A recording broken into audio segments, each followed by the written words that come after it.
I'm going to go ahead and introduce you, Corey. And I just want to thank you for being here tonight, and thank everybody else who's here on this pretty historic night. Interesting night as well. And I'm super excited that Corey Escoto is joining us as part of the Sam Fox Public Lecture Series and by special invitation of the MFA in Visual Art program, from which he is an alum. It's been a real treat for me to watch his practice grow and to see his work develop over the last decade or so.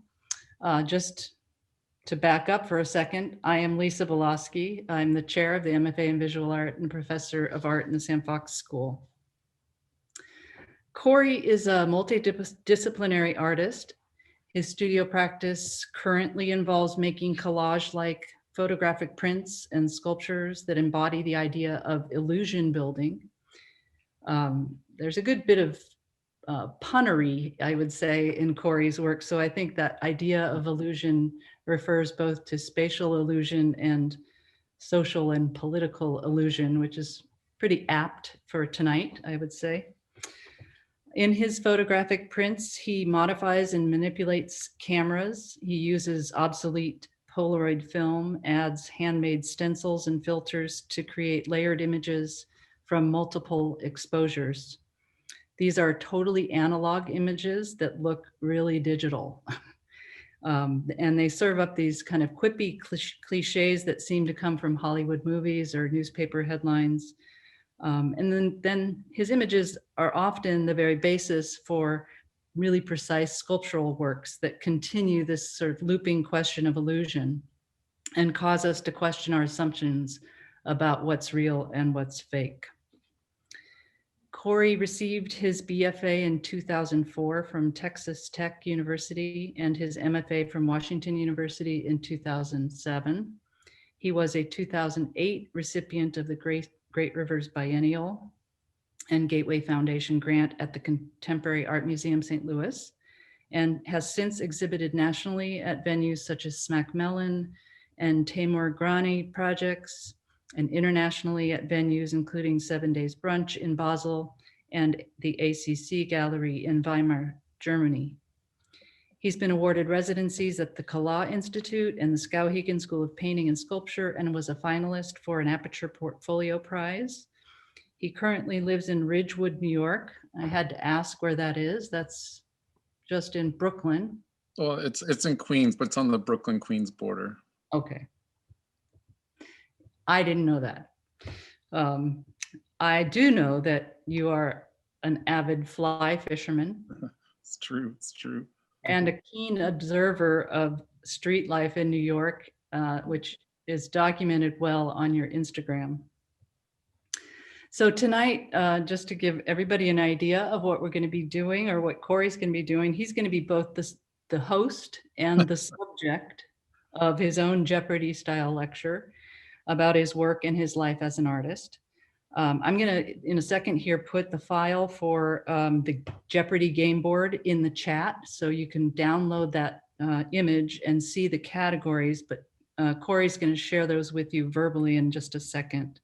There are also values to go along with those categories, 100 to 500 in each category. So without further ado, please welcome Corey Escoto. Thank you. That was super thoughtful sort of synopsis of my work and understanding. I don't know that you got to see any of the major installations, but in person, but it really feels like you did, you know, in your sort of recalling of it. So I really appreciate that. And thanks, you know, to WashU and the art department. You know, fond memories and yeah, fond memories, you know, lots of hard work and hours in the studios there. So I hope you guys are doing the same.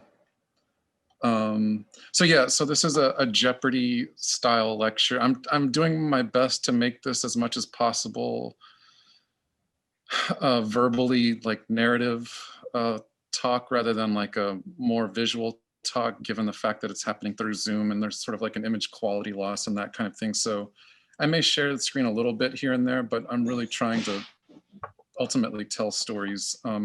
So it kind of goes in, yeah, like a Jeopardy board. So there's 6 categories: on the road again, recent work, community chest, how much does it cost, dead ends and curiosities, and then as a student I.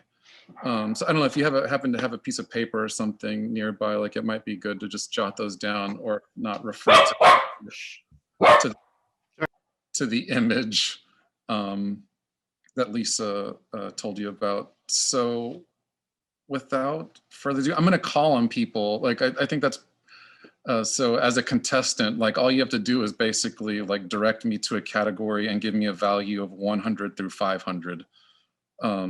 So I've got some names. Maybe I'll just start with Carlos. All right. So I have to choose one category and one value. It's just that in my country there's no Jeopardy. Okay.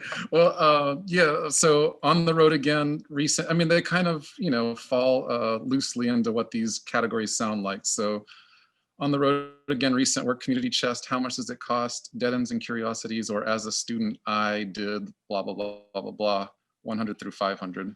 Any of those that I can choose any value. any value? Yeah, I mean 100, 200, 300, 400, or 500. Okay. Well, how much does it cost for 300? Perfect. You did it like you've been watching your whole life. So this one's a quick one actually, but maybe I should just say something about, I guess, the how much does it cost part of the lecture. Like, I think it's interesting to kind of throw into a lecture, especially to MFA students or even to undergrads,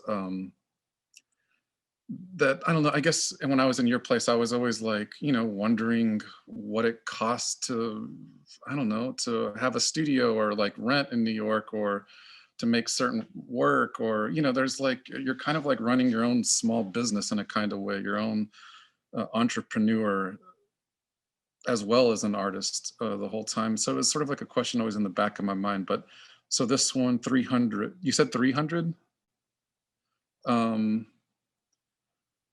So that one, it's kind of like not exactly how much does it cost, but for me it was sort of like the idea of weighing, like, after I got out of grad school, whether to go home or like some other small place where the cost of living was cheap, or go to like a bigger city. Our grad class went to like LA. We did an LA trip. We did a New York City trip. And so like, I feel like, there's not really much in between.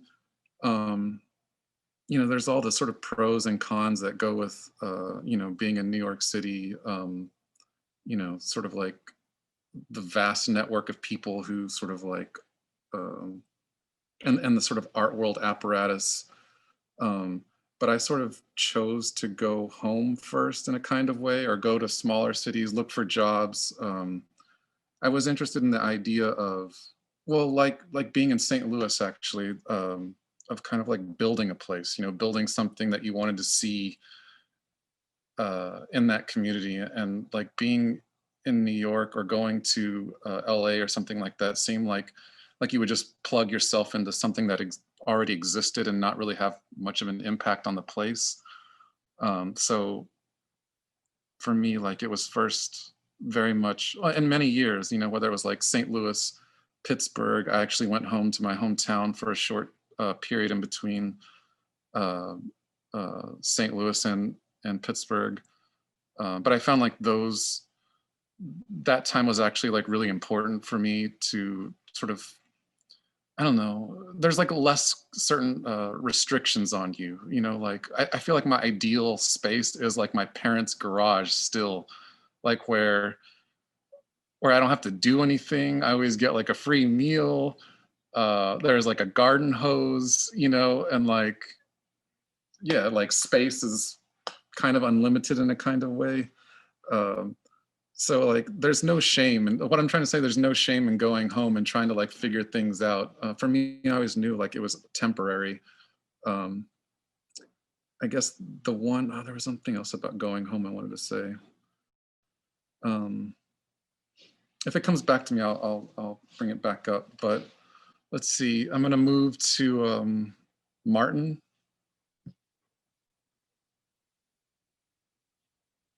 Oh, there you go, got it. Okay, yeah, I'm gonna pick recent work for 200. Recent work for 200. So this is some of the work that Lisa spoke about a little bit. It's one of my more recent works from from my Pittsburgh period to my New York period. I guess I'm gonna have to share. I'm really trying not to share, but I'm gonna share. Let's see. It just slows everything down and I don't, let's see here.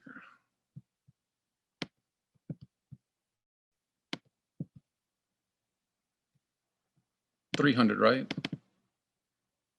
A nod. We're going with 300. 200. Oh, 200. Okay, okay. 300. 200.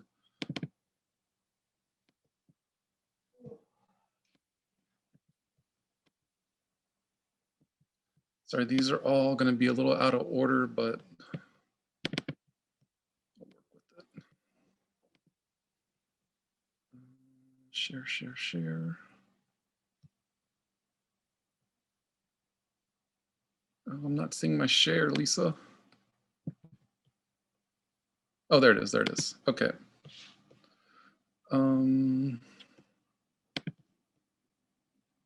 All right. So, oh, nice. So it landed on this image here. This work kind of began strangely in Miami in a kind of way where I left my phone in a car.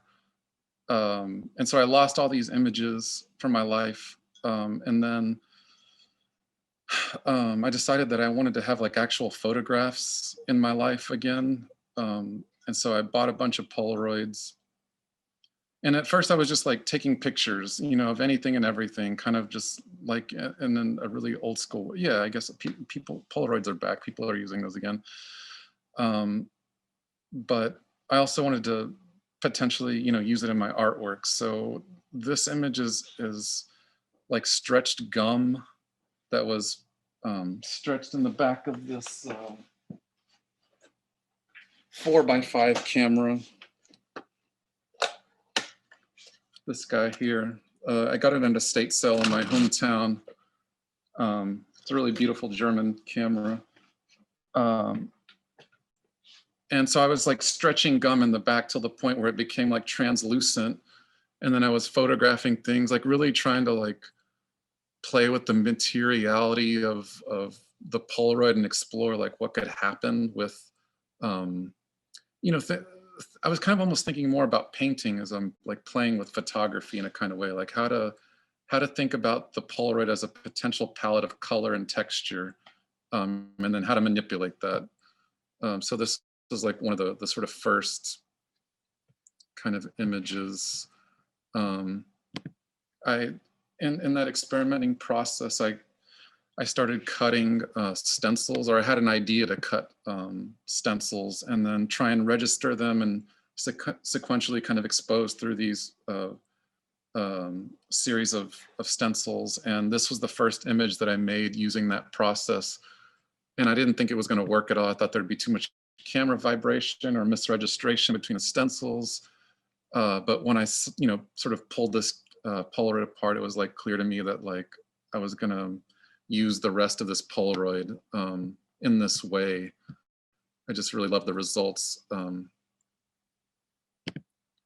This is one of the pieces more kind of towards the end of this series where it sort of really gets complex. And I'm just like drawing these, what came to, in my mind, look like I was trying to make like sculpture. So I'm doing photography, thinking about painting, now thinking more about sculpture.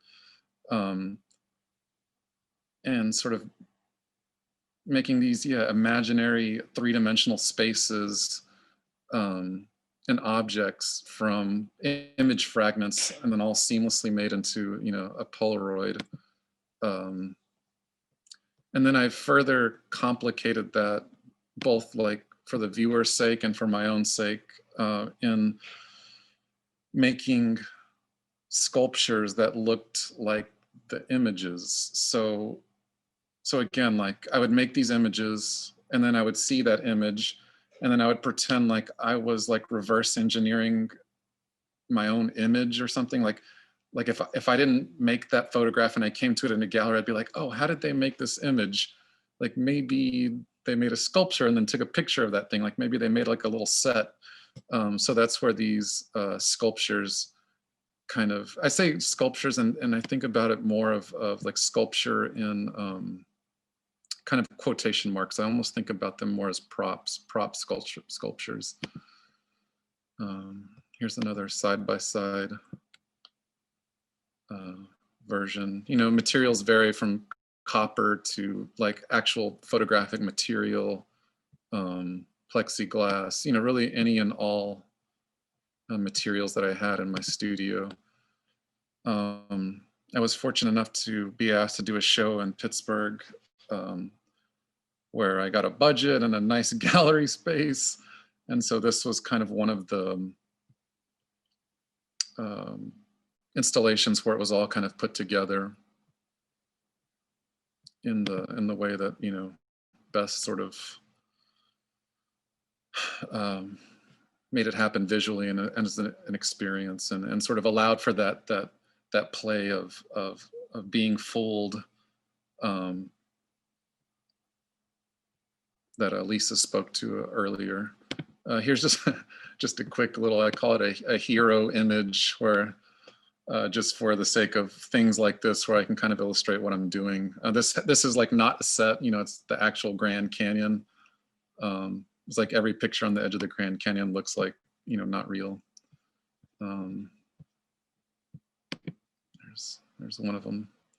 Sort of, so some of these like happen in the studio, some of them happen in real space. This, obviously happened in real space. But some of them are actually like shooting my own computer screen, shooting my own images or reshooting my images just for the sake of convenience, and for like shooting like Illustrator backdrops and stuff like that. I'm gonna stop there.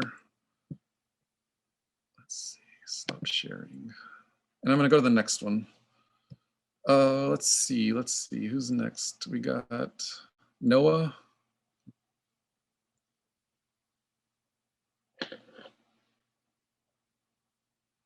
Noah. Yeah, I'll do as a student I for 400. As a student I for 400. Okay, let's see. So I don't know. For me, this one's about influences. I think like as a grad student, you're probably always asked about influences, like who are your influences? I certainly had, my influences. I think at that time, probably Trenton Doyle Hancock was one of them. I don't think my work looks anything like his. More at the time, like I was doing a lot more drawing and painting, and maybe there was a lot more of like direct influence. But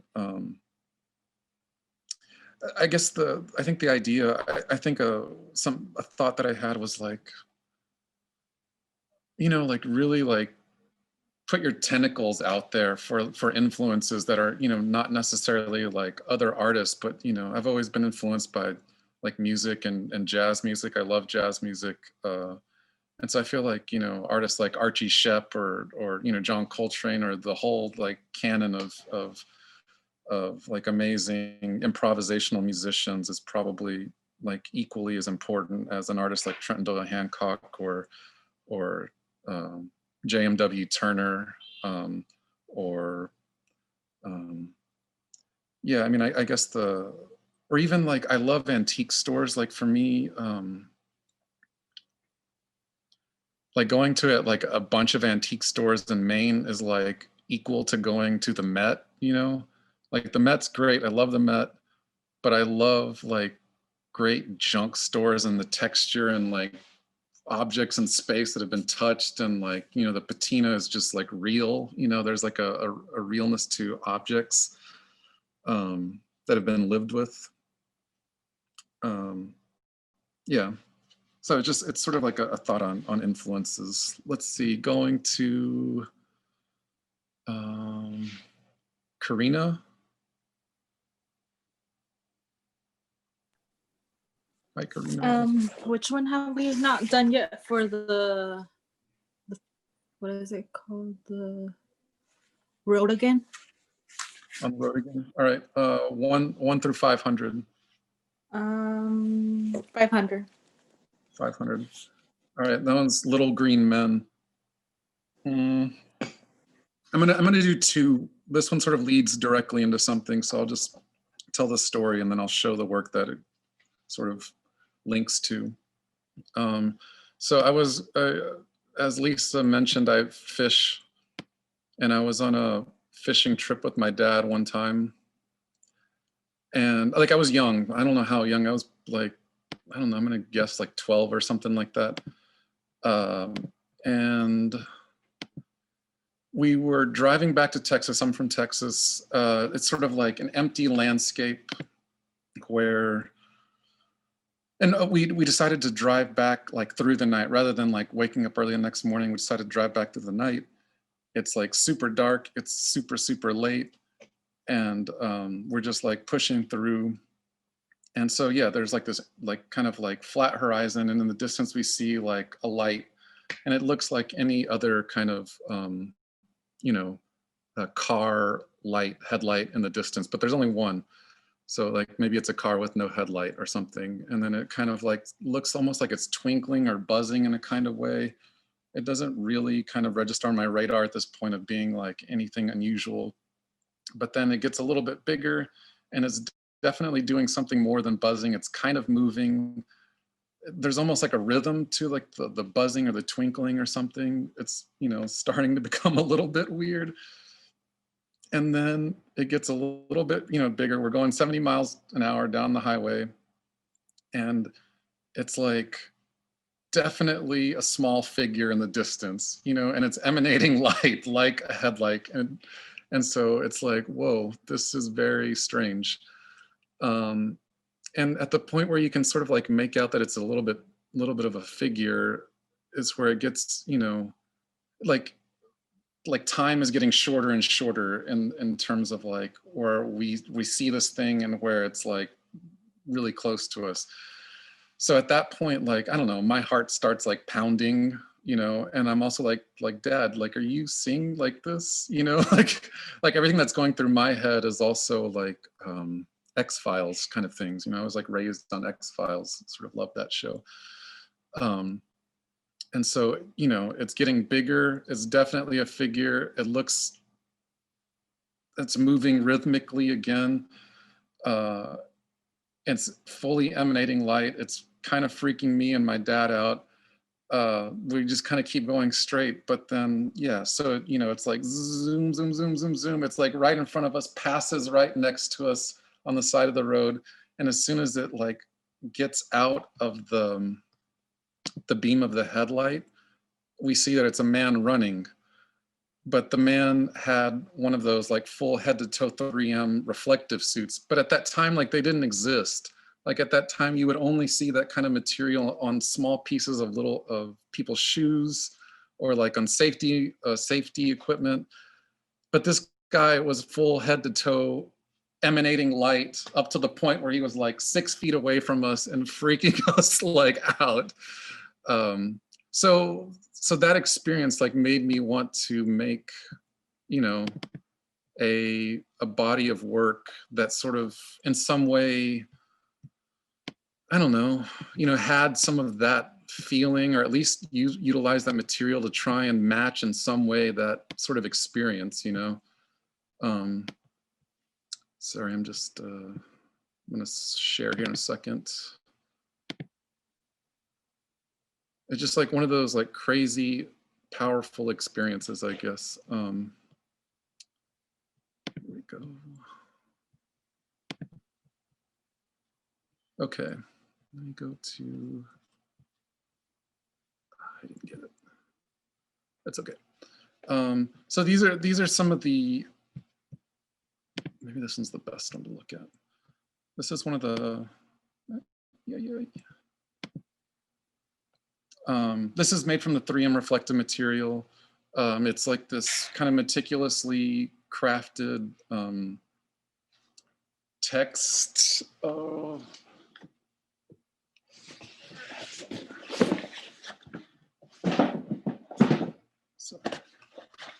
Meticulously crafted text made out of this fabric and then strung up. This is at the Nude Art Fair in Bushwick. I can't remember what year now, but it was a really great space to have this. And it was really cool because it was this long, narrow space that had this industrial traffic that would drive down the street. And in driving down the street, it would sort of help make it would sort of activate the text. That's not the one. That's the brightly lit space over there. That's not the one I want to show you though.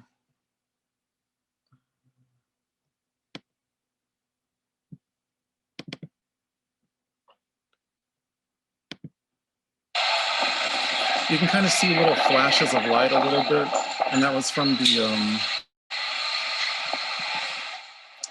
the industrial like box trucks that would like drive by.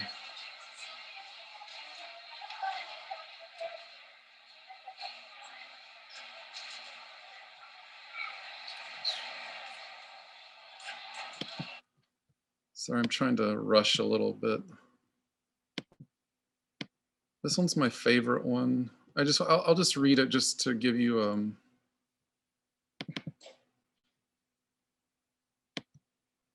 a sense. It says, everybody was talking about it. The corner store was abuzz with excitement and the line moved quickly. 10 for the Powerball, he shouted. They all knew the drill. They knew that here their chance was as good as any. The playing field was level. No one would need an ID or a voter registration card. And while their chances might be slim, the mere possibility was enough. It's kind of a good one for tonight, I think. I also was asked to do this show that was to all be viewed by drones. So the whole show had a, like 20 drones that you could fly through the space. And so I did this big text that kind of pointed towards Manhattan. You're all going to hell. It was actually, the idea was actually directed more towards the idea of military drone sort of producers for like military purposes. This is a phrase that I often heard from my mom, kind of jokingly. This one, I don't know if I can read it. Let's see. Now that he had all the time in the world and few concerns, he could do what he always wanted to do. He thought to himself, I should make a painting, and he did. He made many paintings. He would come to paint the expression of true regret. Many of his friends were already doing the same. This one I sort of made like in thinking about George W. Bush whenever he sort of started painting. I just like the idea of sort of like putting myself into his like mental space, sort of almost like a like method acting or something. I really like the idea of, like the perspective or how we sort of, I don't know, how the view that we take on the world. You can, in my mind, like I can toggle myself out of like my own personal view to like a more zoomed out, like governmental view or even just like in personal, like day-to-day kind of like being a good friend to somebody and trying to like, see their point of view when I have a bad day or like whatever, like empathy in general. Let me go to. Hey, Corey. Yeah. Can I ask a quick question? Yeah, do it. Or maybe I don't know how quick, but could you address where the text comes from, and also how you suspended those in the ones you just showed, how they were hung up and how the words stayed together? Just some of the technical stuff. Yeah, yeah. So this is this is an H. It's sewn. There's stitching, fine stitching. It was just suspended on like utility, like kind of like, this is my mask. I also made this. It also has fine stitching. And it has like this cord that's, I don't know, like 3 millimeters. I basically used a similar kind of cord that's, anchored into the walls. It's pretty standard. But yeah, like it when it's like photographed with the flash and everything, and it reflects back at you like it's an alien in the distance. It looks a certain way, and those chords sort of blend away. But in real time and space, like you can definitely see them, but it still does have an interesting way of when you enter a space, especially by yourself, it feels like time and space is like frozen a little bit, like these words are frozen in space. Like it's kind of nice if you allow yourself a little bit to like kind of believe in the in the magic. And maybe if it's not outside, like when it's still inside, it's kind of nice. Yeah. Did I call in Martin? I can't remember. I did. Okay. Let's go to Colin, going down the line here. Yeah, let's do Dead Ends and Curiosities 500. 500. Oh. Let's see. I mean, all right, I'll do it. Let's see. Dead Ends and Curiosities. So I spoke really quickly about like music and my interest in it. And I recently just had like some bronze works made. This is one of them. It's a cowboy hat. Uh-oh. It's a cowboy hat. And so like play is really important to me, whether I'm like,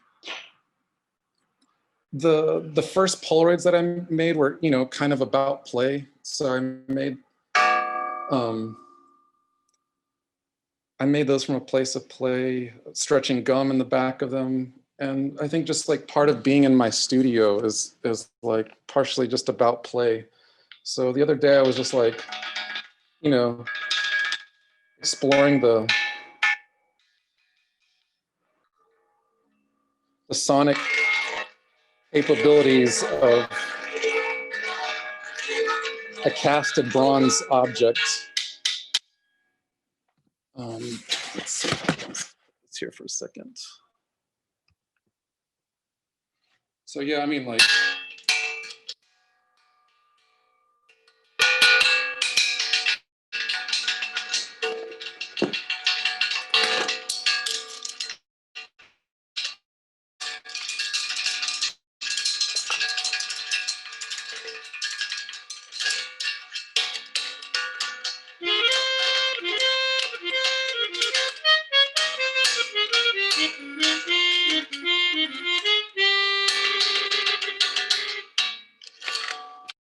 Yeah. These are things that I do in my studio sometimes. Okay, next person. Colin. Did I just do Colin? Okay, Livia. Let's do community chest for 400. 400. Okay. I have a couple images for this. Let's see. So this is part of my Pittsburgh chapter where I was teaching. I was kind of a Lisa Bolowski, but a Corey Bolowski. And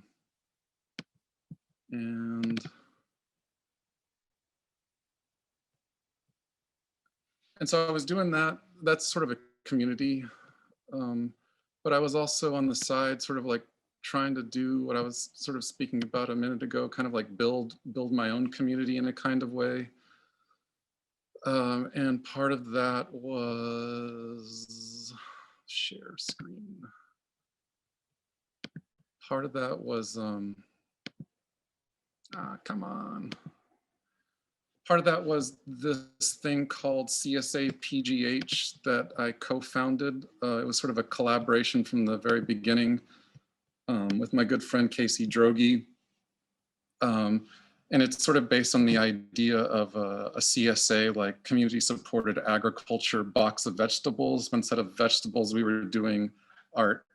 So the first round of doing this, we commissioned 50 shares from 6 different artists, and then collated and like packaged those things and did certain sort of events that were pickup dates where people could come and you know, pick up their like, you know, reasonably priced, prepaid, sort of like buying artwork in the dark in a kind of way. Like you don't know what you're going to get, but you know, people would just sort of throw down their $300 and then hope for the best.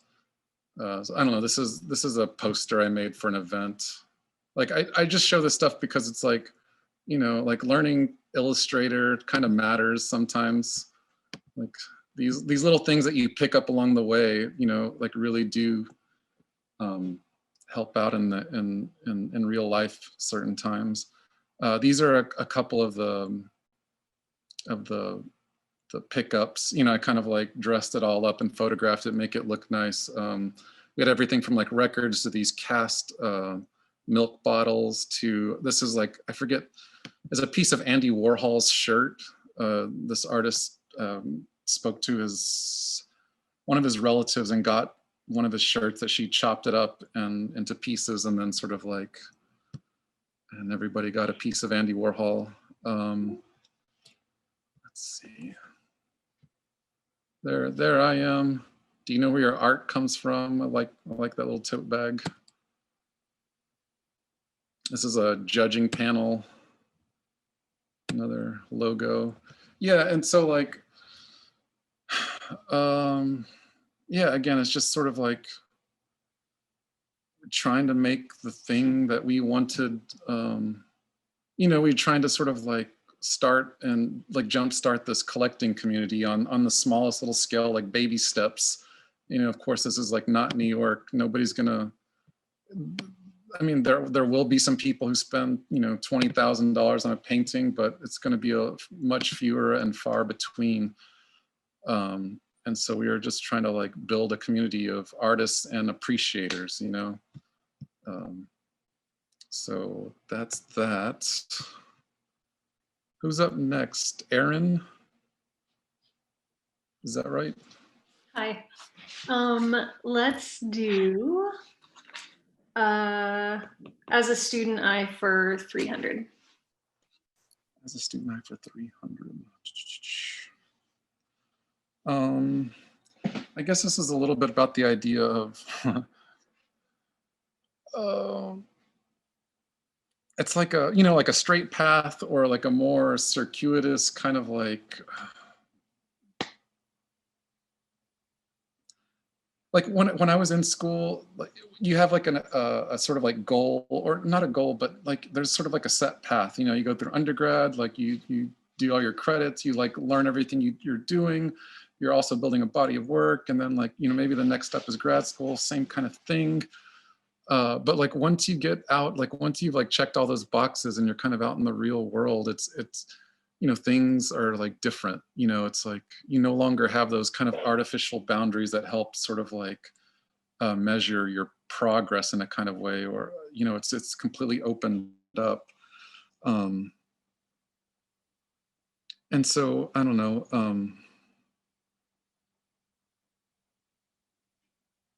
I think for me, like the idea is that when I was living in St. Louis, I felt like I had lived there long enough, you know, like I I feel like I needed a change of place. And it took me a while to like actually get to the point where I like acted on that decision, or that mental decision that was maybe like, you know, a couple years in the making, but it was just like it was like friction in my body that I couldn't like, and it wasn't until like I went through with that like hard decision, like, all right, I'm done. I got to leave. And that's when I moved home.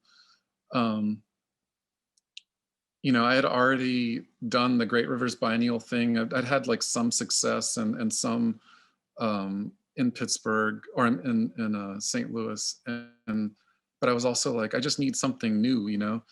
And so I decided I was going to move home because I knew it would be temporary. I knew like I couldn't let myself live there too long. So during that time, I do have an image. Let me see if I can find this image. It's kind of funny. Like my parents let me kind of turn their living room into like a gallery space. Where is it at? What was that? That was as a student. I feel like I put it in a different one.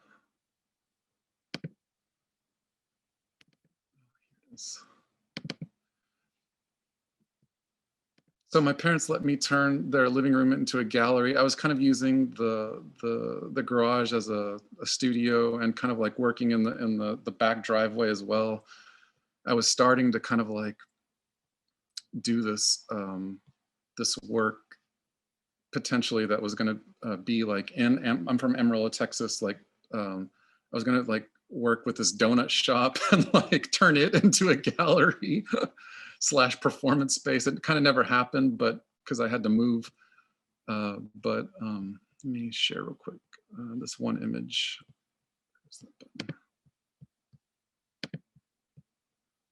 So this is my parents' living room. And if you can see right here, like this is the actual wall. This is like a yellow wall, like a yellow textured wall with molding. Can you kind of see that? Can I get some head nods? So that's like so everything else is like a false wall in front of that meant to make it look like a gallery space so that I could like photograph stuff and like, you know, like continue the work basically. Even though I was in Amarillo, Texas, and like, you know, my parents are awesome for letting me do this. In fact, like my dad was helping me do this, but my mom was like, "You're crazy." So I forget what the point of that story is, but yeah, I mean, I guess like, you know, like you don't know where things are going to lead, and so like I feel like sometimes you have to like either like rupture something or like do a 180 or do the thing that you didn't think you were going to have to do, or yeah, I don't know. I feel like, you know, confronting those things, or when there's like something inside of you that says like, I want to do this, like you got to do that. But sometimes doing that is hard because like you have to go against your inertia of where you've been going. So, okay, next person, Samantha.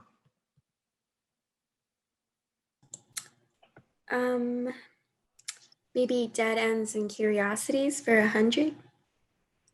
Okay. So, I mean, I'm going to give you another one.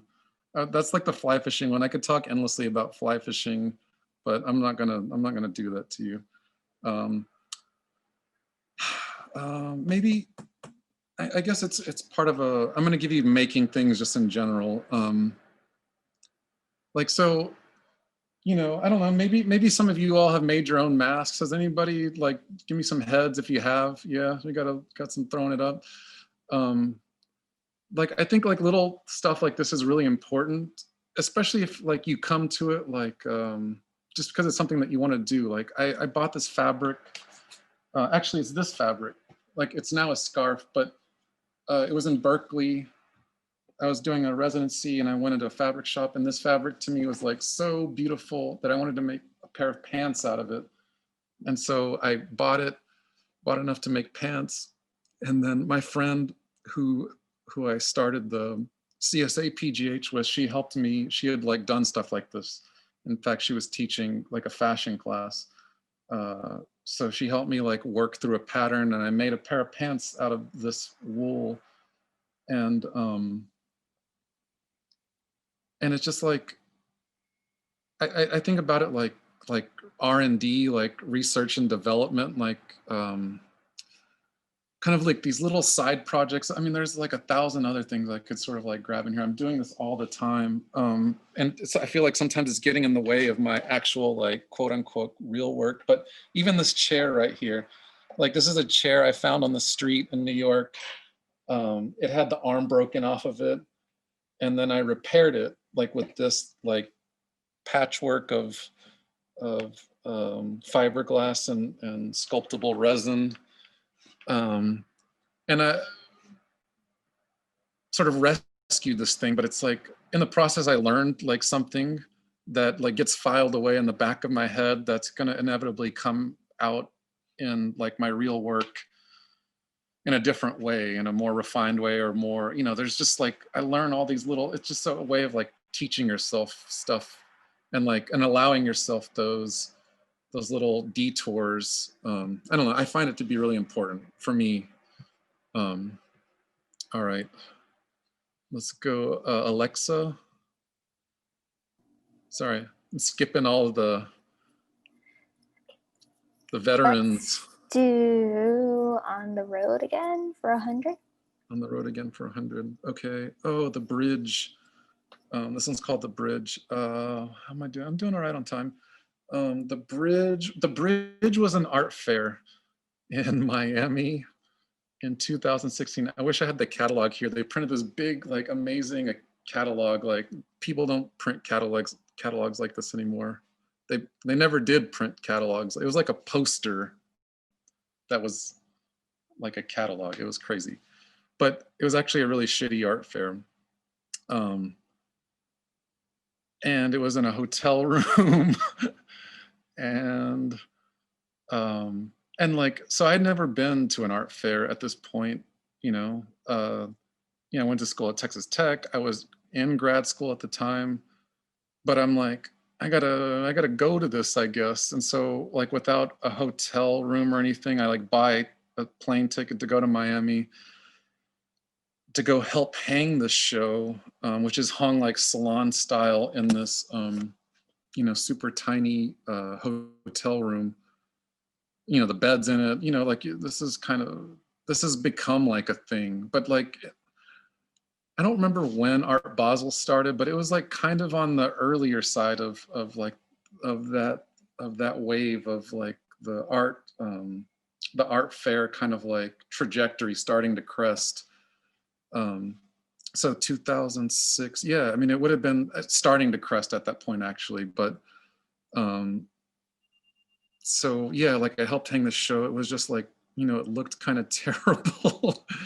And it was just like getting broken really hard to the, the commercial gallery, like the realness of like what that can look like, you know, and the realness of like, you know, I'm making this stuff like hoping that it'll be shown properly in a kind of a certain kind of gallery space, or like in the way that I want to show it, or in a group show or a small solo show where I have a little more like say on how it's going to look and everything. And hopefully like some thematic kind of like a good, you know, basis for, you know, context for the work.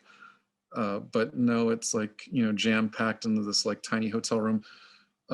Yeah, and then that night, like, you know, I go and like way down the strip to try and find my own place to sleep, like in this terrible, I don't think that the hotel exists anymore, but it was, you know, pretty terrible with like a super springy, you know, like mattress, and it's like super scary and bugs and stuff, you know, like the whole thing. But like it was interesting to, in a really kind of lonely way, in a way like just by myself and like just not knowing anything about anything, experience this like art fair situation. And it sort of like just, I don't know, like toughens you in a kind of way, in a good way. Like it wasn't it just helped make everything, get myself to understand like a more real idea of what was out there, and how the world worked outside of academia, or outside of like the museum world, or outside of, you know, small kind of community nonprofits or whatever. All right. Okay, I got another page here of people. Let's go, Quinn. Oh, Amy, no, Amy, you're next. All right. Hold on a second. Sorry. I would like to choose when I was a student. Can I bump up the value to like 1,000? Sure. That's what I want. All right. So I'm actually going to tell you my 100. I mean, the numbers don't really mean anything, but I'm going to tell you this supersonic. So when I was in MFA, I was in LA and went to this show called Supersonic, and it was kind of cool because it was, I don't know if it exists anymore, but it was cool because it like brought together, it was like a big group show of all the MFA programs in the LA area, and it sort of like selected like some of the best work, kind of was curated and kind of selected some of the best work from all the area programs. So, you know, as somebody, I mean, I applied to like some name brand schools, expensive schools, and decided not to go there because like it just didn't seem like a good idea for me. But like, you know, there was a part of me that was like, you know, could I belong? Am I able to belong in that space? You know, like could my work hold up in that venue? So it was cool to see this show where, you know, there's like CalArts students, there was like UCLA students, Claremont, you know, all these various schools from LA. And then, you know, walking through the show, I'm like, you know, my work could totally be in this show. Like my classmates' work could totally be in this show. You know, like it was great to feel, it was nice to feel like while we were in St. Louis, like we were still making work that totally could fit part of that greater dialogue, or you know, could hang with anybody else kind of who are quote unquote in these like, you know, name brand schools. Supersonic. Okay, Quinn with the cat. Sorry. Let's go. Hold on. Oh gosh. Let's go. How much does it cost? 500. 500. Okay. Yeah. So, how much does it cost? So I've been making bronzes this last little bit. These bronze tissue box covers. I'll grab one real quick.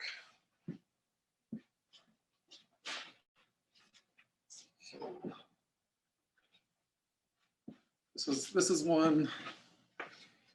Where am I? I don't see myself, so I can't see what I'm. Yeah. This pain does not seem to go away. Means a lot of things to me. That cost $1,000 to, actually no, that cost $750, but most of these tissue boxes that I've been making cost me like $1,000 from the gallery, or from the foundry.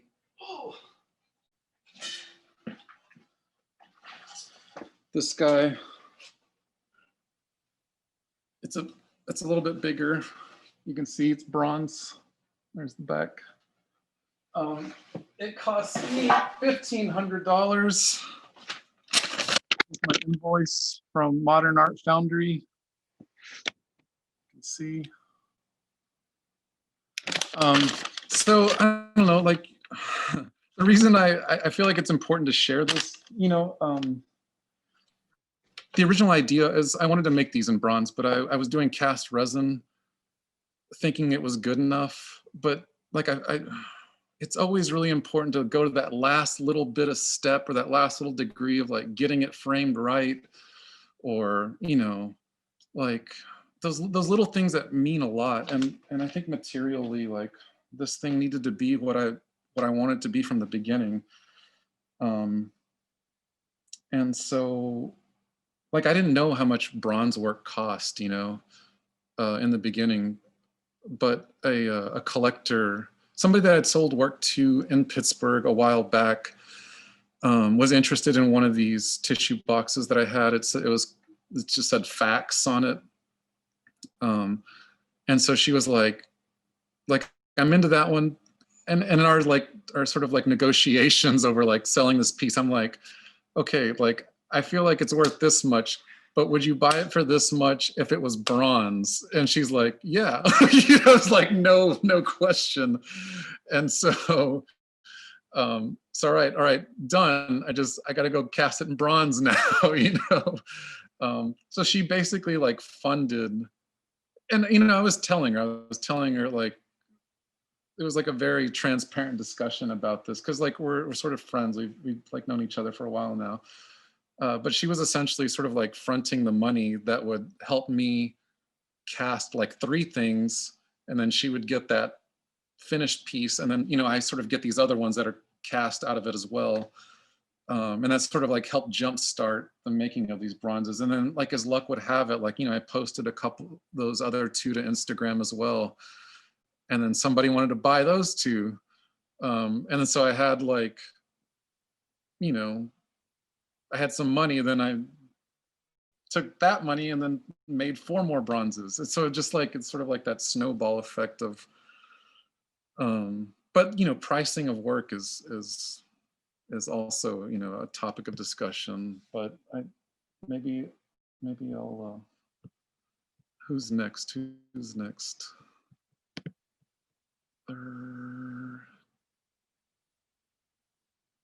Who's next? I'm lost. Sari? Is that right?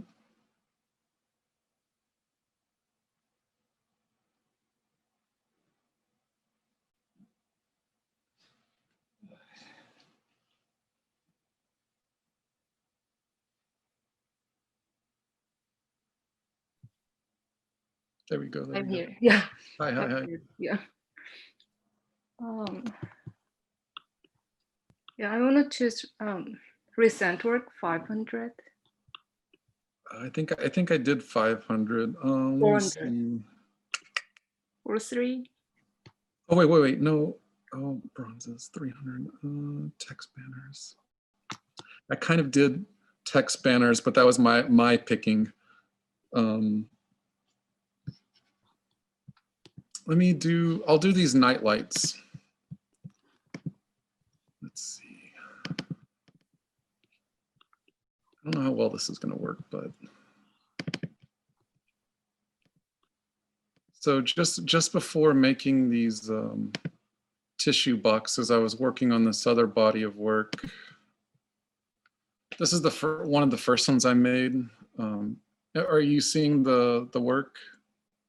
Yeah, it's sharing. Okay.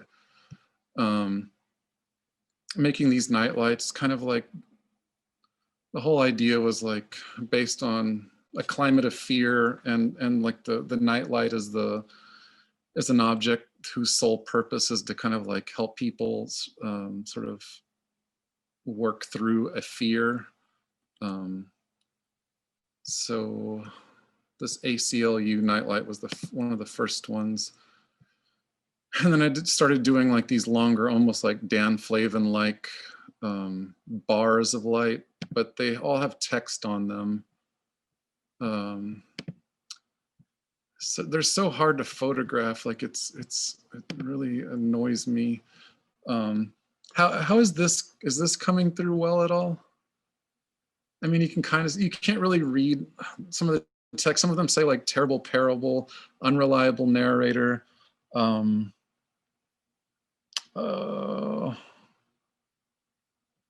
see. There's a clock. Silent protagonist, pretty poetry. There's a snake with a little top hat here. Some emojis, tinfoil top hat blues.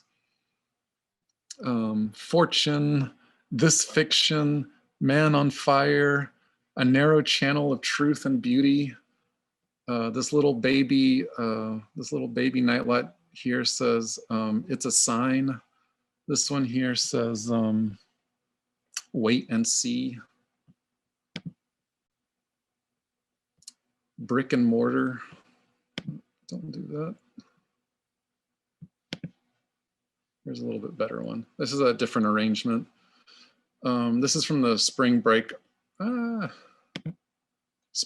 art fair, where I, sort of built some walls and wired it and did LED lighting from behind. So this, has like no cords or anything, which was really nice. This one says a portrait of Mark Zuckerberg with flowers. Good, great, grand, tremendous, awesome, mind-blowing. Here's the install from the spring break art show.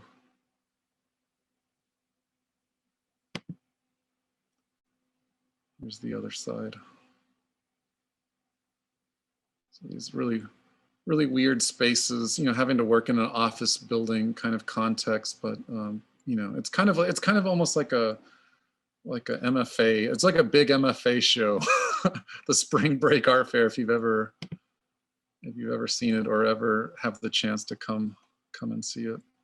Let's see, Josiah.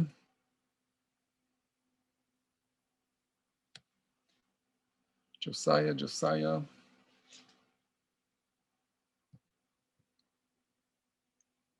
K maybe? I think Josiah posted in the chat. Oh, chat. Okay, let's see. Or just will somebody tell me what it is? That might be easier. Community chest 200.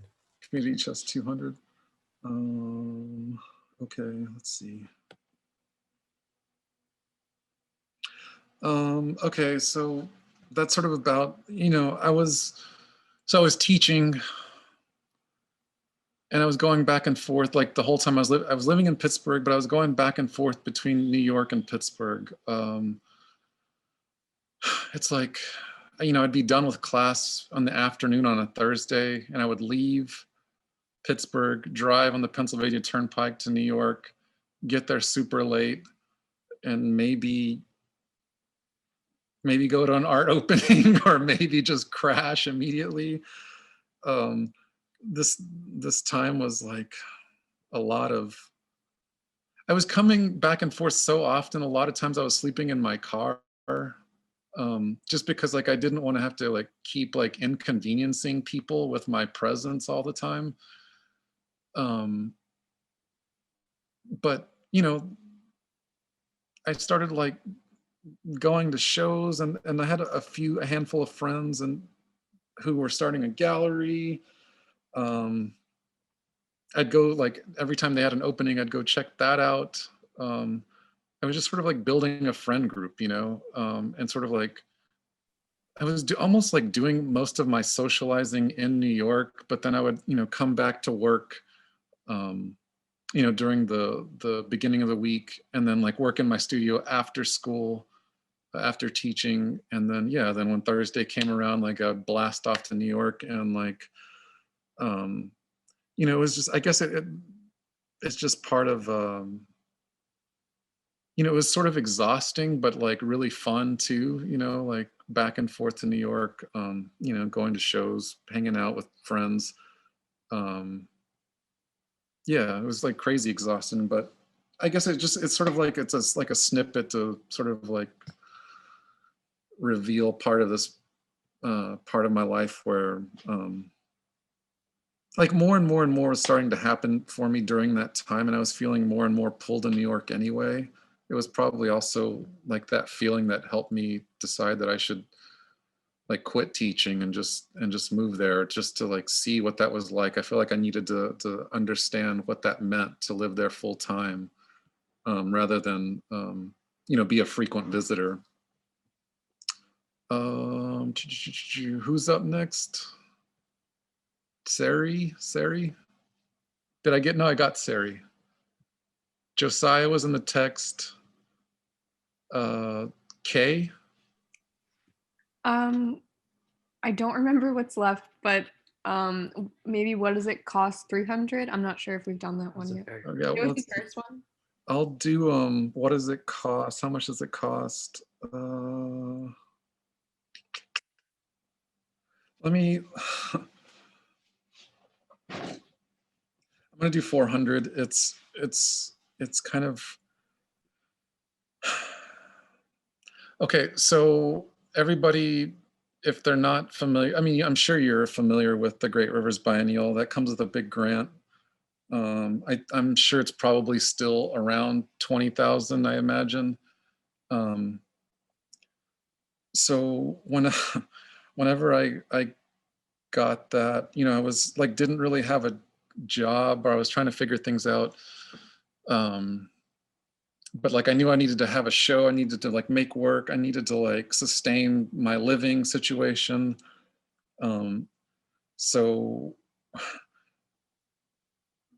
that would have been 2000. I graduated in 2007. So it was that time period between 2007 and 2008.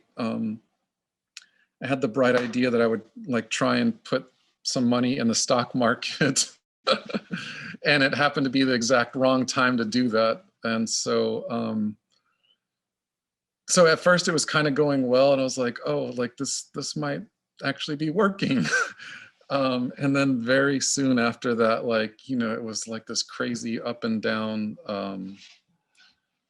you know, roller coaster that I just couldn't ride. Like it was too like mentally consuming. Like I couldn't stop thinking about what could be lost, essentially. And so ultimately, like, yeah, you know, the Great Recession sort of happens, and I'm sort of like riding on a front row seat, like riding this thing as it's like plunging. And so I ended up like ultimately losing like $4,000. But it's just funny how like I never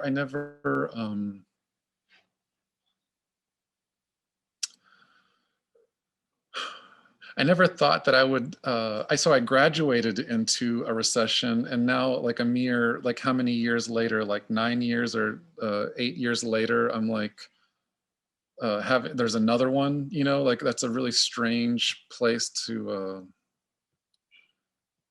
you know, for our generations, like it's really kind of a messed up thing.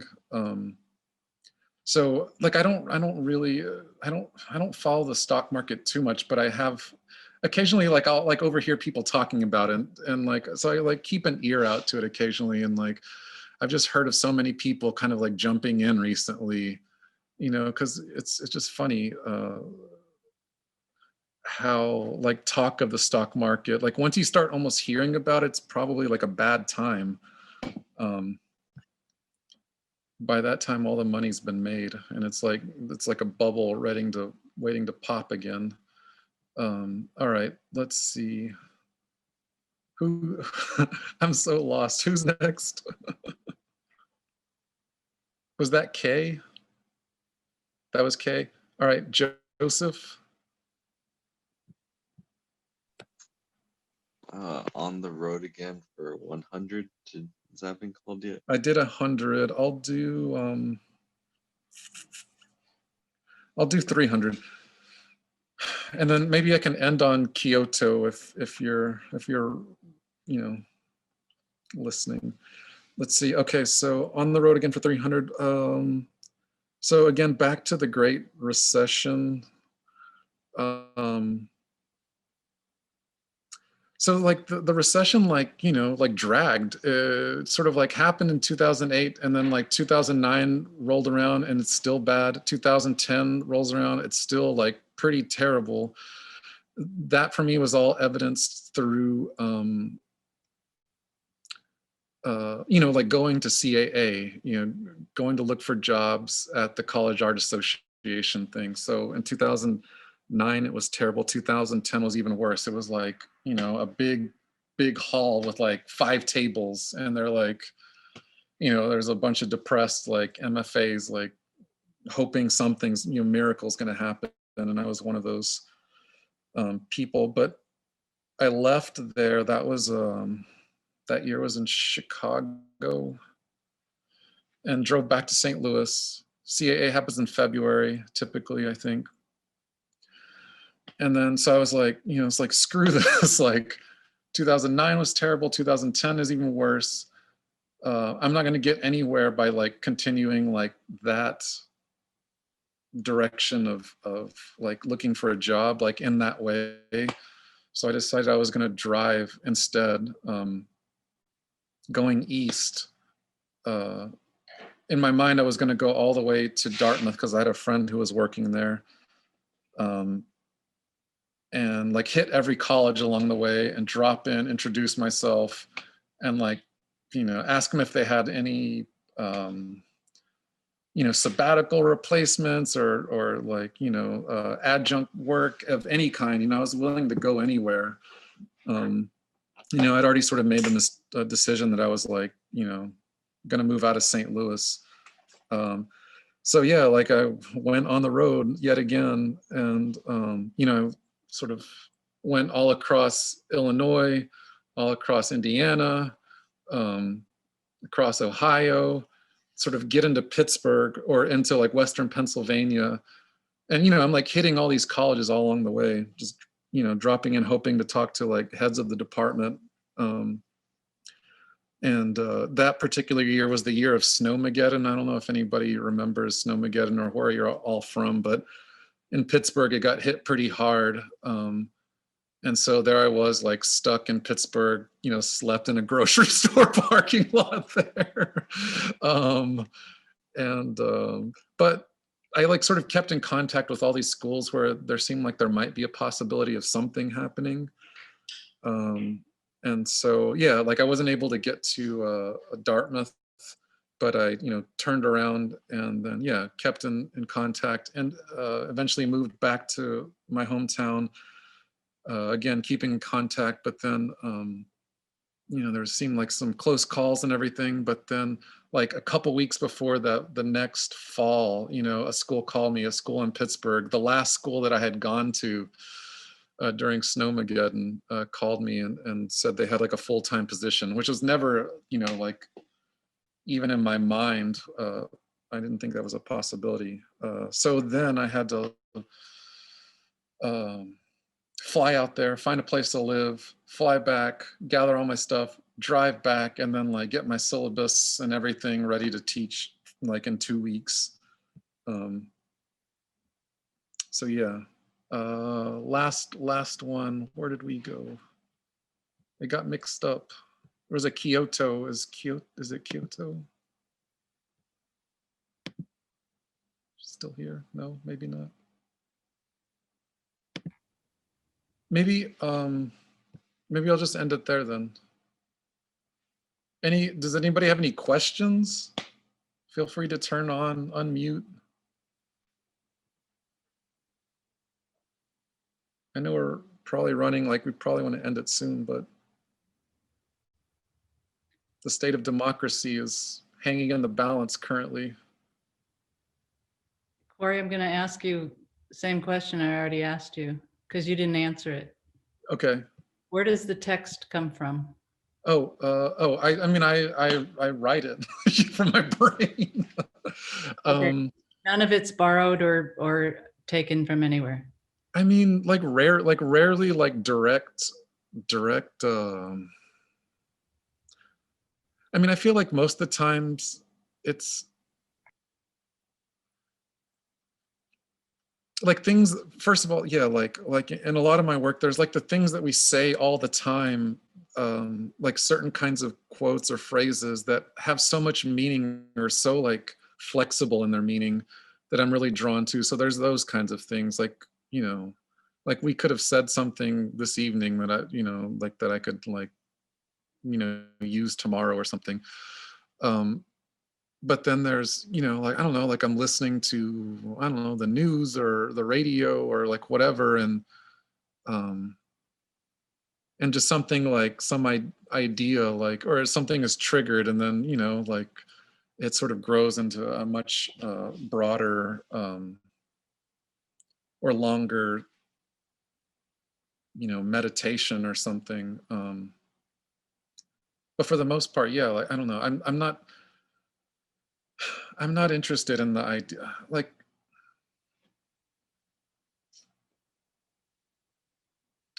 I think it's weird that so many like curators or something, they'll like ask you like, where did you get this thing?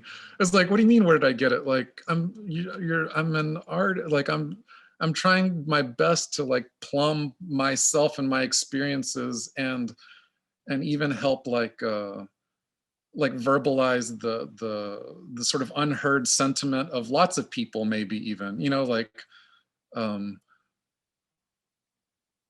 that's my job. Like, what do you mean, where did I get it from? Like, But that's why it seems like it could be a quote, because it feels so familiar. yeah, I mean, I just say that to say like, I'm always really skeptical, or I'm not into artists who have everything all like have like a citation list. You know what I mean? Like, oh, like this thing came from that thing, and that thing came from another thing, and there's like point A, point B, you know, like footnotes and everything. I feel like some people like that and want that, but I'm a believer in actually that like people are creative and can actually kind of create something like new, like not like brand new, like you're gonna like blow like people's heads wide open with like some text that you write, but the idea that like your unique lived experience is in fact unique, you know, like it is very specific from a place with a myriad of the like the billiard balls of life, like intersecting so many people in so many different ways from so many angles, that alone, if you like look for it, like try and figure out where that leads you, or how that the flower that like sprouts from that tension, you know, everybody has like beautiful things to sort of offer and share, truthful things. Corey, that was just a completely fantastic talk. I loved that you used the format of the weirdo Zoom world to make a talk out of, and then that you showed us how indirect or non-linear life is. So I really want to thank you for that. I have just a very practical question I wanted to ask. So you are in New York now. You found your way to New York for a variety of reasons, and you're making work and you're in your studio. Are you also working a job? And if you are, what is it? So again, like Lisa kind of hinted at, like I film a lot of New York, driving around New York a lot. I work for Pace Gallery, where you know, when I moved to New York, I needed a job. You can't just like live in New York just because you want to. I guess you can, but some certain special people can. But yeah, so I got a job, yeah, like driving a truck around New York, moving art between artist studios, galleries, doing installations in people's homes, basically like the in-house art handling arm of Pace Gallery. What was the, I mean, that's the question in short. What was there a more specific? No, I just wanted to there's been a kind of, I feel like you've used this kind of demystification of how one gets from here to there, but I never heard this thing about like, well, how are you paying the rent? Yeah. So that's how I'm paying my rent. How much does it cost? I don't know that I did it, but my studio cost $840 plus utilities, and my rent to live in an apartment, which is super cheap in Ridgewood, costs $750. Like, I don't know how much your rent costs in St. Louis, but I feel like it's actually might be comparable. And like there are like good situations, you just got to find them and get lucky. Like really, I guess the other thing that was something else came to mind. Well, that is a total deal in New York City, I gotta say. Yeah, yeah. Well, you know, I mean, I have roommates too. It doesn't come without compromise, you know. But I was gonna say maybe to the greater point of like the indirectness, just that. Yeah, like so I was teaching, and then I became. Lisa asked me this a while ago. I was teaching, and then yeah, like I was like back and forth to New York so often that like I was like, well, maybe I should live there. Like, should I live there? And that question just started like nagging me more and more and more. And so I felt like I needed to at least try, so I knew, like knew from experience. Like it's one thing to be like a frequent visitor. It's another thing to live there. I was never somebody that loved New York. In fact, I kind of hated New York for the most part. But moving here, I was actually kind of pleasantly surprised a little bit, if for nothing else other than the jazz clubs. Again, I love jazz and fishing. I could fly fish. I'd never fly fished more than since when I moved to New York, strangely. What else was I going to say? Oh, just, yeah, it was nice to, well, I guess I became sort of like disillusioned with teaching, like the school I was teaching at, like was going through financial issues, and so they put like weird pressures on us and on like it just kind of like from the top down, like was this really odd situation to put everybody in, and I just couldn't deal with it anymore. And I didn't like the feeling. I felt like I was working for like a super like big terrible corporation or something. I didn't feel like I was like teaching, I did that more and more of that like warmth of the one-on-one, and was sort of like being zapped away by the administration. So I was just like, I'm like done, like I don't want to be, I think teaching, I love teaching. Like I had a lot of fun teaching, especially my last year when I knew I was going to quit. Like I really like let go in a good way.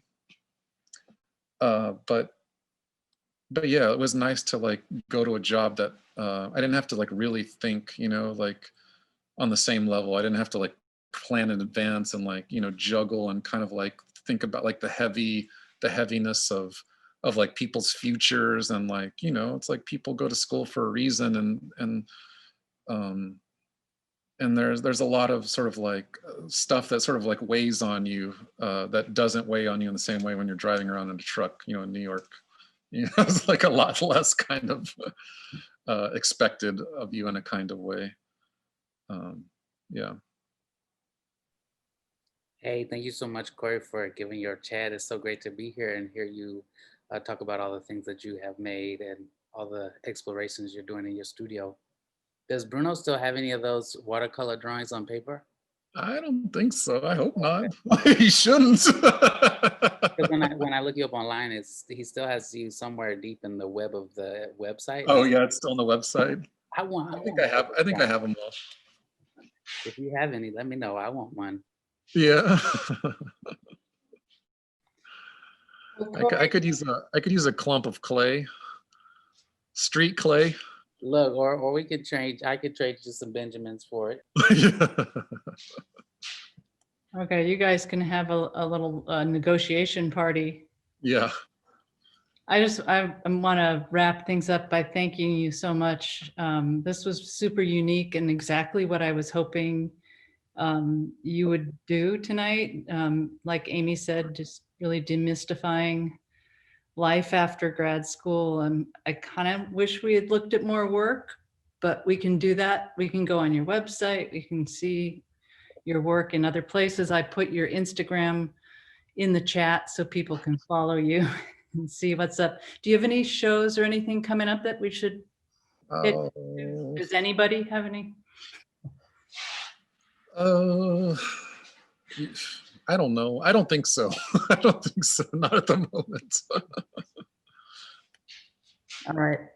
It always, I'll like in 5 minutes, I'll be like, oh yeah, I had that thing, but I can't think of anything at the moment. Well, I'm sure there'll be good things to come. Thanks again. I also, the sentiment that you shared about everybody having something beautiful to offer was just a really nice way to wrap up the evening. So thanks for being with us tonight, Corey. And I guess we'll all go tune into some election results. God help us all.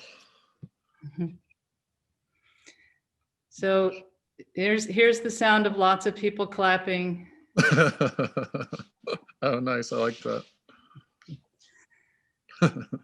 More trades.